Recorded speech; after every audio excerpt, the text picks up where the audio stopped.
flood kills at least 49 people and has displaced over 41,000 people. And this is according to the National Emergency Management Authority, saying that thousands have been displaced as well due to severe flooding in northeast Nigeria following heavy rains. Now we have joining us an environmentalist, Desmond Majekodunmi, to discuss the impact of flooding on the environment. Good evening, sir. Thank you so much for joining us. Good evening. Thank you. All right. So, Desmond, how widespread and frequent, have flooding events become in Nigeria over the past decade? Nigeria, just like every other country in the world, is beginning to experience far more dramatic and severe weather conditions. And one of those weather conditions is heavier rain. And it's really the most basic and fundamental of science, because there is more heat coming onto this planet right now. In fact, 2023 was the hottest year ever recorded by humanity. Already in 2024, we've had 3 of the hottest days ever recorded. And if you have more heat, you're going to have more evaporation from the water. And if you have more evaporation, you're going to have heavier rain. So what's actually happening now in Nigeria and many, many other countries in the world is what they call rain bombs, where tremendous amounts of rain will just fall in a short amount of time.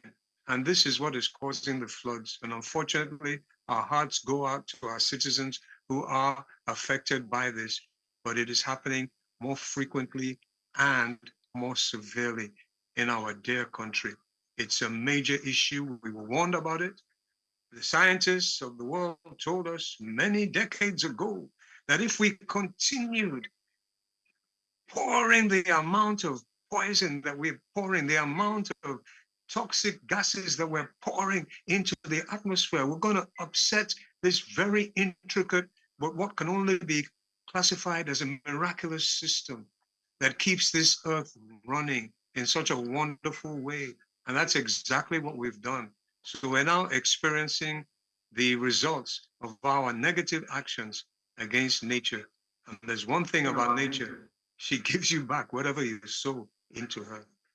Sad indeed, Desmond. Now, as an environmentalist, can you explain the primary ecological impacts of flooding on Nigeria's ecosystem?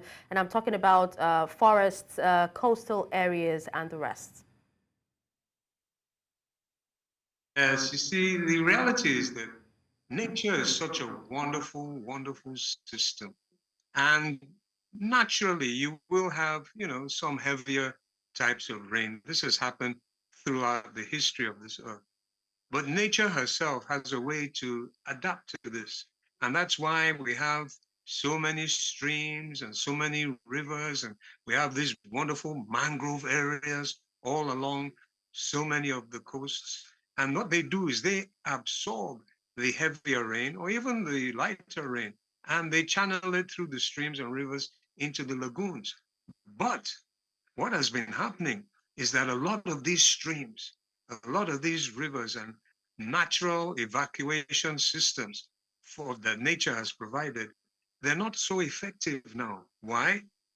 Because we have destroyed a tremendous amount of the vegetation that is by the streams, that is by the river banks, okay?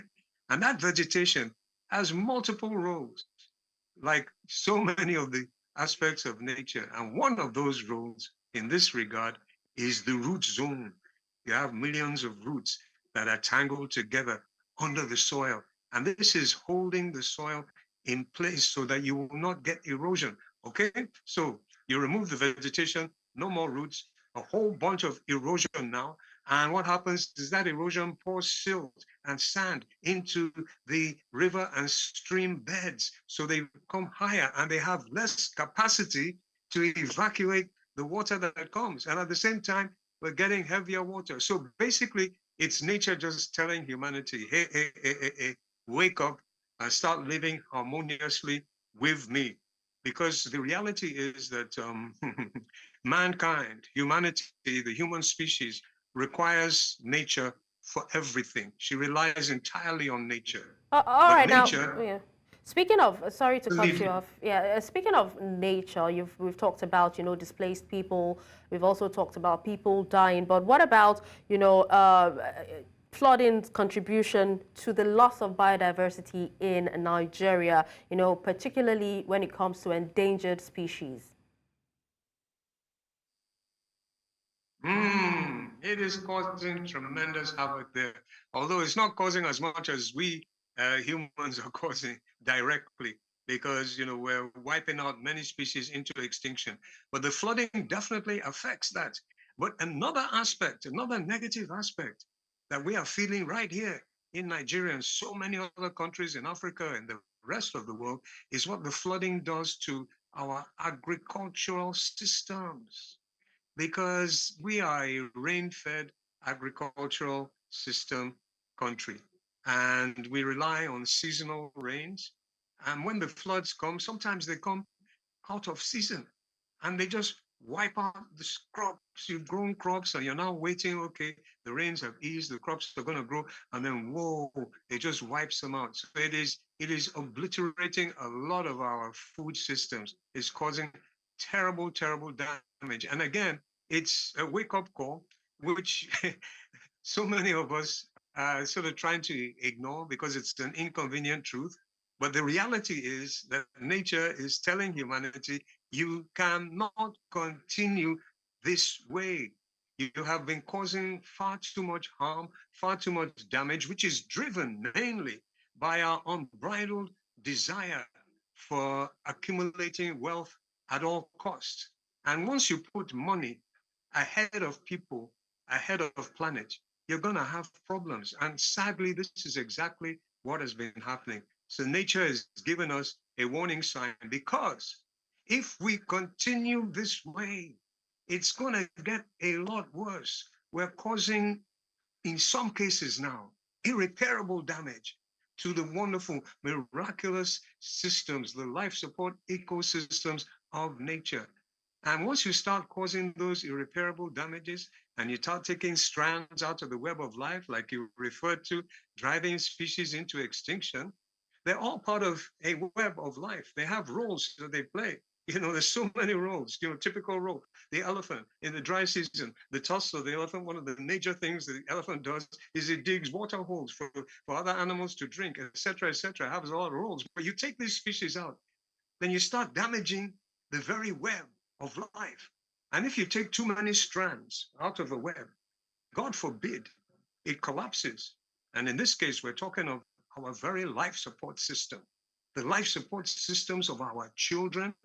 And I do believe that we as Africans, we as Nigerians are going to wake up to this call, and we're going to start doing the right thing, stop polluting nature in the way that we've been doing, and just ensure that we are living in harmony with nature. Because as I referred to earlier, nature doesn't need us at all. In fact, if human beings are taken out of the equation, nature will actually revive.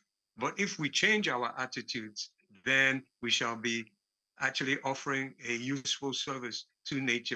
And that service is definitely not to cause extinction of species, is not to cause massive flooding because of the overheating of the atmosphere, which is anthropogenically caused. It is definitely not to do that. It is, in fact, to replenish the earth, to care for creation. This Yes. is our injunction scriptures. Yes, well, thank you so much, Desmond, for your time and also for speaking to us on this. My pleasure. Thank you.